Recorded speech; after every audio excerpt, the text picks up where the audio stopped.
স্থিতিস্থাপকতার মধ্যে সবচেয়ে গুরুত্বপূর্ণ অংশটি নিয়ে আজকে আমরা আলোচনা করব। সেটি হচ্ছে আড়াআড়ি স্থিতিস্থাপকতা, যেটাকে ইংরেজিতে বলে ক্রস ইলাস্টিসিটি। আমরা খেয়াল করব, ক্রস হতে হলে সাধারণত দুইটা রেখা প্রয়োজন হয়। ক্রস হতে হলে দুইটা রেখা প্রয়োজন হয়। তাই ক্রস ইলাস্টিসিটি বা আড়াআড়ি স্থিতিস্থাপকতা হতে হলে প্রধান যে শর্ত সেটা হচ্ছে দুইটা দ্রব্য থাকতে হবে, যাদের মধ্যে হয় পরিবর্তক সম্পর্ক হবে, না হয় পরিপূরক সম্পর্ক হবে, অথবা কোনো ধরনের সম্পর্কই থাকবে না। এখন পরিবর্তক সম্পর্ক বলতে আগে আমাকে জানতে হবে পরিবর্তক সম্পর্কটা কি। যে দুইটা দ্রব্যের মধ্যে যদি এমন সম্পর্ক থাকে যে একটার বিকল্প হিসাবে অন্যটা ব্যবহার করা যায়, তবে তাদেরকে বলে পরিবর্তক দ্রব্য পরস্পর। যেমন আমরা চিনির পরিবর্তে গুড় ব্যবহার করতে পারি, তাহলে চিনির পরিবর্তক বা বিকল্প দ্রব্য হচ্ছে গুড়। আবার আমরা চায়ের পরিবর্তে কফি ব্যবহার করতে পারি, চায়ের বিকল্প দ্রব্য হচ্ছে কফি। এরকম একটার বিকল্প হিসাবে যদি আমরা আরেকটাকে ব্যবহার করতে পারি, তাহলে এদেরকে বলে পরিবর্তক দ্রব্য। আরেকটা হচ্ছে পরিপূরক সম্পর্ক। পরিপূরক সম্পর্কের ক্ষেত্রে হচ্ছে একটা দ্রব্য ব্যবহার করতে চাইলে অন্যটা অবশ্যই ব্যবহার করতে হবে বা অন্যটা ব্যবহারের প্রয়োজনীয়তা দেখা দেবে, তখন এই দুইটা দ্রব্যকে বলা হবে পরস্পর পরিপূরক দ্রব্য। যেমন এই আমার সামনে উদাহরণ আছে, যেমন এই যে হোয়াইট বোর্ড সাথে হচ্ছে মার্কার, এইটা ব্যবহার করতে গেলে এটা প্রয়োজন, তাহলে একটা ব্যবহার করতে গেলে যদি আরেকটা প্রয়োজন হয় তবে এদেরকে বলে পরস্পর পরিপূরক দ্রব্য। তাহলে আমরা আজকে এই আড়াআড়ি স্থিতিস্থাপকতার মাধ্যমে প্রমাণ করব যে আড়াআড়ি স্থিতিস্থাপকতার মান কেমন হলে পরিবর্তক হবে আর কেমন হলে পরিপূরক হবে। তাহলে আমরা একটু খেয়াল করি। সেক্ষেত্রে আমাদের দেওয়া থাকবে দুইটা দ্রব্য দেওয়া থাকবে, এক্স দ্রব্যের দাম, ওয়াই দ্রব্যের চাহিদা। অর্থাৎ একটা দ্রব্যের দামের সাথে অন্য দ্রব্যের চাহিদা দেওয়া থাকবে। ধরে নিই আমরা এক্স দ্রব্যের দাম যখন 5 টাকা, তখন ওয়াই দ্রব্যের চাহিদা 8 একক। এক্স দ্রব্যের দাম কমে 4 টাকা হলে ওয়াই দ্রব্যের চাহিদা বেড়ে হয় 10 একক।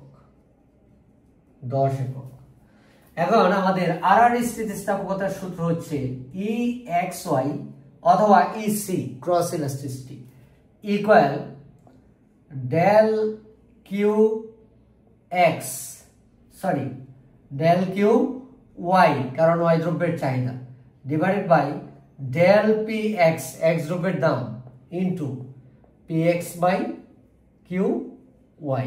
এখানে খেয়াল করি আমরা এক্স দ্রব্যের প্রাথমিক দাম পি এক্স ইকুয়াল হচ্ছে 5, এক্স দ্রব্যের দামের পরিবর্তন ডেল পি এক্স ইকুয়াল হচ্ছে 4 মাইনাস 5 মাইনাস 1।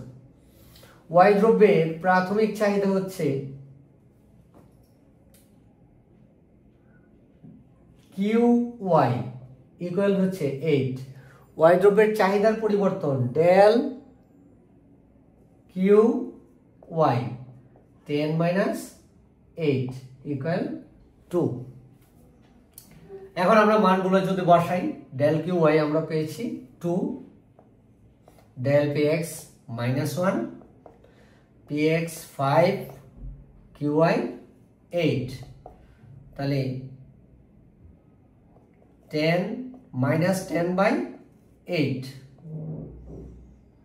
5 দুগুণে 10, 4 মাইনাস 5 বাই 4। এটা হচ্ছে আমাদের ক্রস ইলাস্টিসিটির ফলাফল। এখন এই ক্রস ইলাস্টিসিটির ফলাফল হবে 3 ধরনের, ই এক্স ওয়াই গ্রেটার দেন 0, ই এক্স ওয়াই লেস দেন 0 ই এক্স ওয়াই ইকুয়াল 0, ই এক্স ওয়াই গ্রেটার দেন 0 এটার অর্থ হচ্ছে এক্স দ্রব্যের দামের সাথে ওয়াই দ্রব্যের চাহিদার ধনাত্মক সম্পর্ক। অর্থাৎ এক্স দ্রব্যের দাম যদি বাড়ে ওয়াই দ্রব্যের চাহিদা বাড়বে। তাহলে আমরা খেয়াল করব যে পরিবর্তক দ্রব্যের ক্ষেত্রে, যেমন চিনির দাম যদি বাড়ে তাহলে মানুষ চিনি কম খেয়ে গুড় বেশি খাবে, গুড়ের চাহিদা বাড়বে। তাহলে চিনির দামের সাথে গুড়ের চাহিদার সমমুখী সম্পর্ক, তাহলে সমমুখী সম্পর্ক মানে ধনাত্মক, আর চিনি আর গুড় হচ্ছে পরিবর্তক দ্রব্য। তার মানে আর আর স্থিতিস্থাপকতার মান ধনাত্মক আসলে দ্রব্য হবে পরিবর্তক দ্রব্য। আবার খেয়াল করব আর আর স্থিতিস্থাপকতার মান যদি ঋণাত্মক আসে তাহলে দ্রব্য হবে পরিপূরক দ্রব্য। ঋণাত্মক মানে হচ্ছে বিপরীতমুখী সম্পর্ক। আমরা খেয়াল করব যে গাড়ি, পেট্রোল, গাড়ির দাম যদি বাড়ে তাহলে গাড়ি কেনা কমে যাবে, সেক্ষেত্রে অবশ্যই পেট্রোলের ডিমান্ড কমে যাবে। তাহলে গাড়ির দাম বাড়লে পেট্রোলের চাহিদা কমে, আবার গাড়ির দাম কমলে মানুষ গাড়ি বেশি কিনবে, সেক্ষেত্রে পেট্রোলের চাহিদা বেড়ে যাবে। তাহলে গাড়ির দামের সাথে পেট্রোলের চাহিদার বিপরীতমুখী সম্পর্ক, বিপরীত মানে ঋণাত্মক, আর গাড়ি আর পেট্রোল হচ্ছে পরস্পর পরিপূরক দ্রব্য। তাহলে আর আর স্থিতিস্থাপকতার মান ঋণাত্মক হলে দ্রব্যটি হবে পরিপূরক দ্রব্য। অন্যদিকে আর আর স্থিতিস্থাপকতার মান যদি 0 আসে, 0 আসে, তাহলে সেটা হবে সম্পর্কহীন দ্রব্য। অর্থাৎ একটা দ্রব্যের দামের সাথে অপর দ্রব্যের চাহিদার কোনো ধরনের সম্পর্ক নেই। যেমন পাটের দাম বাড়লো, তাহলে কমলা লেবুর চাহিদা বাড়বে না কমবে? কোনোটাই না, কারণ পাটের দাম বাড়লেও কমলা লেবুর সাথে তার কোনো সম্পর্ক নেই, পাটের দাম কমলেও কমলা লেবুর সাথে তার কোনো সম্পর্ক নেই। এক্ষেত্রে আমাদের ইলাস্টিসিটির মান আসবে 0, আর 0 ইলাস্টিসিটি যদি আসে আর আর স্থিতিস্থাপকতার ক্ষেত্রে, তাহলে আমাদের ধরে নিতে হবে এরা পরস্পর সম্পর্কহীন দ্রব্য।